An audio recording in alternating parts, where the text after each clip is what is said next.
Capital FM piedāvā kinoraidījums Stop kadrs. Jā, un šajā kinoraidījumā eksperts studijā ir Marika Ģederte. Un šobrīd Capital FM ēterā, to, protams, zinās pēc tam tikai televīzijas skatītāji, bet ir veselas 3 blondīnas. Kā ir? Kas īsti ir blondīne? Kā tu vari pateikt saviem vārdiem? Es īstenībā tak daudz es par to domājis. Un jāsaka tā, ka tas jau tipiski raksturo man, jo jābūt paigai uzdrīkstēšanās paņemt visai pasaulē skaļi pateikt, ka es esmu blonda.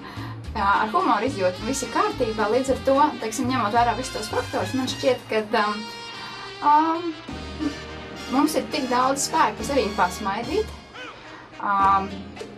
un mēs dzīvojam daudz vieglāk.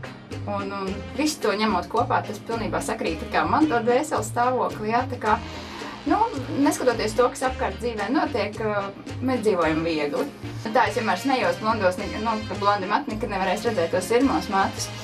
Bet, zin kā ir, kad tas vieglums jau sākās, kad Marilyn Monroe, starp citu, viņa jau nekad nav bijusi blonda. Viņa jau sākotnēji bija brunete. Un tad, kad viņa 52. gadā, kad viņa piedalījās šajā filmā Džentelmeņi izvēlās blondīnes, faktiski ar viņu sākās tas kults, tas vieglums, tas naivums, un acīm redzot, viņai tik ļoti tas iepatikās, un viņai sākās galvu reibinoši panākumi, ka viņa nolēma, hei, lai tā, teiksim, tā brunešu krāsa paliek pagātnē, ja, es tagad mainīšos, un viņai ļoti patīk spēlēt to tēlu, un to viņa darīja droši vien arī ikdienā, ja, ar to vieglumu. Bet tās ir tik smags darbs, meitenes, jūs nevarat iedomāties, ka brunetēm varbūt piedod daudzas lietas, bet blondīnēm nepiedod. Tad, Marika, ļoti jauki, jā, ka tu pati sāki jau runāt par kino lietām, par Marilyn Monroe. Tad jautājums uzreiz, kādas ir tavas attiecības ar kino? Ko tev kā blondīnei nozīmē kino?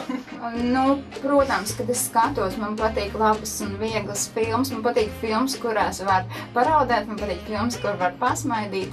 Protams, es dotu priekšrotu komēdijām. Teiksim, kaut kāds smagās tur šausmenis, tas nav man. Patīk, protams. Kādēļ vēl ir vērts skatīties kino? Un, zini, tāds teiciens, ka dzīve ir kā kino, vai tu tam piekrīti? Jā. Jā, tieši tā arī ir, bet mēs jau bieži vien, ja mēs tā paskatāmies procentuāli, cik daudz mēs ejam uz kinoteātri, lai skatītos filmu, un, teiksim, jaunībā mēs taču meitenes visi ļoti labi atceramies, jā. Mēs taču uz filmu gājām, lai, teiksim, pirmie randiņi, un īstenībā pat nebija svarīgs tur saturs, un pēdējās rindas.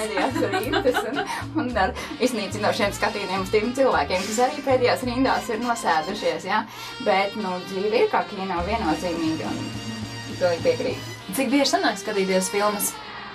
Es noteikti gribētu vairāk, bet mazāk sanāk kinoteātrī skatīties. Vairāk, protams, mājās, un tagad visi, kas ir pieslēgšanās pie globālajiem, teiksim, tīmekļiem un internetam, bieži vien ļoti daudz sanāk tieši paņemt kaut kādu filmu mājās un paskatīties, vai, teiksim, kaut kur internetā. Diemžēl, it kā tas feelings, tas kinoteātris bišķiņi pazudis ir.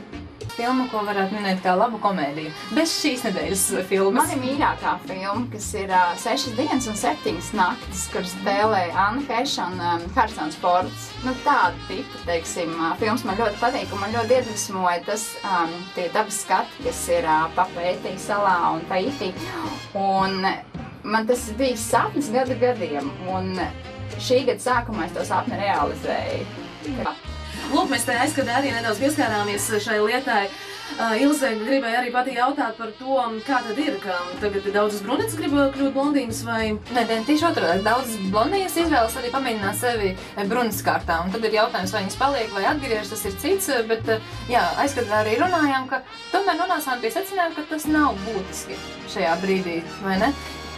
Zini, man jau liekas, ka katram ir jāpamēģina. Katram ir jāpamēģina kļūt par blondīni vai kļūt par bruneti. Un tad jau parasti cilvēki jau saka, hei, es tomēr jūtos, ne savā ādā. Es esmu pat, man ir tāds tipisks latviešu peļpelēkās, teiksim, iedzīvotājs, matu cirkas. Bet, es nejūtos labi, es jūtos pelēki, es jūtos nekā. Un es esmu, kopš tā laika es esmu vienkārši palikuši pie savas gaišās matu krāsas, bet ir viens ļoti svarīgs faktors. Mainot matu krāsu, meitenes, tas ir ne tikai finansiāli ļoti neizdevīgi un dārgi, jo visa garderoba ir jāmaina. Jo blondīnēm piestāv viena krāva, nu, teiksim, šīs te gaišās krāsas, kas ir baltas, dzeltenas, zeltītas un sarkanas un rozā, brunetēm parasti ir citi toņi. Un līdz ar to, starot šo soli, jāreikinās īstenībā saka kamera. Runājot tieši par šo filmu, Legally Blonde, tur ir vairāk sižeta līnijas un Ilze, vai negribējām tur prasīt par to saikni galvenā varoni un manikīra? Divas blondīnas, jā, filmā tomēr es vairāk vērtēju šo divu savienību, kā ir bēda māsām kopā savienoties un radīt kaut ko vienotu spēku. Zini, vienu jau otru ļoti labi arī saprot un, teiksim, palīdz šīs lietas un šīs sievišķīgās lietiņas, ja var, teiksim, padalīties, jo katram cilvēkam jau vajadzīgi piedarīt pie kaut kādas, varbūt, vienalga vai sociālas grupas vai vienalga kaut kādas tur sabiedrības daļas un, nu, bet nu, tas ir tāds spēks, tas ir tāds nerastīgs spēks un nedod Dievs ir viena blondīna, jau tā jau ir smaga, bet ja ir divas, teiksim, telpā blondīnas vai 10, tad īstenībā ir... Tad ir eksplozija. jā. Kā jūs, meitenes, domājat par to, kā šajā filmā tiek apspēlēta mīlestības tēma? Vai mēs mīlestības vārdā esam gatavas upurēt, darīt tik daudz, kā darīja galvenā varone? Tā ir. Mēs esam gatavi, man īstenībā, uz visu, ja? Un tas skatoties, protams, cik dziļi ir tā mīlestība. Bet šī gadījumā filmā, kā Ella Woods, teiksim, izrīkojās, jo viņa, protams, sekoja līdz savam puisim uz šo te universitāti, jā, un viņai, protams, šoks bija, ka kā viņa tik slavena, tik veiksmīga un tik skaista, un tomēr puisis viņa neskatās, jā, kad pasakot to, ka viņa nav pietiekoši gudra, un savā ziņā viņa arī ir, nu, tas ir apliecinājums par to, ka cik smagi tas viss nāk, jā.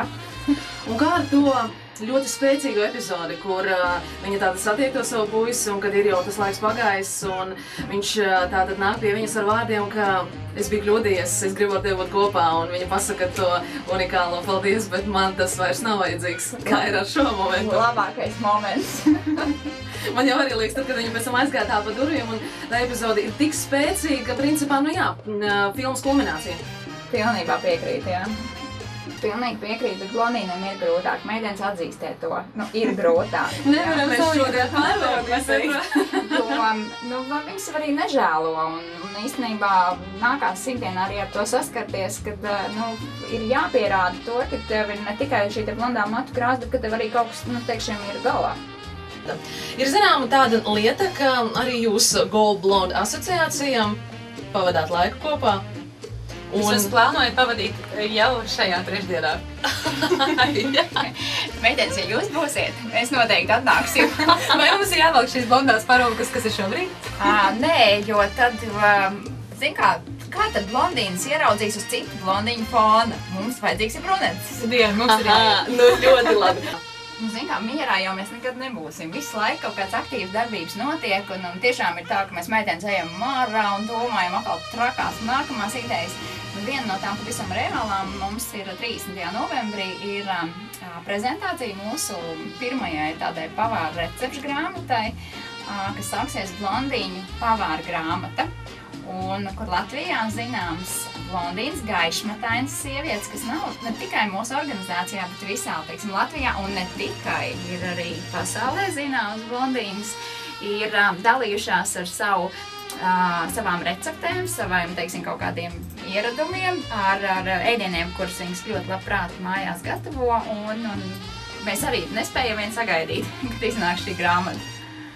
Un varbūt vēl kā papildu piedeva romantisks vakars ar Mariku Ģederti. Es varētu augstāt atnest. Es domāju, gan sapņu kokteļu par to padomās, gan arī mēs par to padomāsim. Klau, Marika, kā ir ar tevi? Kā ir ar to ballēšanos un vai tu esi bijusi sapņos un kokteļos kādreiz? O jā, tur ir īstenībā labākās atmiņas, jo tur var dejot līdz rītam. Goda vārds, tur ir labākā mūzika vispār, kuras esmu dzirdējusi, un tur ir nedod Dievs aiziet ar augstu pēšu kurpēm. Tomēr. Tas nav iespējams līdz rītam izturēt, un jā, cepur nost. palikt viņiem.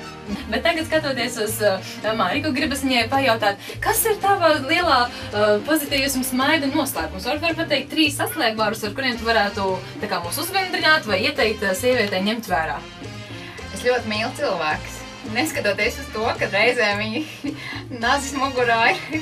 Es mīlu cilvēkus un es novēlu arī visiem pārējiem to, atrast to mīlestības formulu. Man ļoti patīk dzīvot.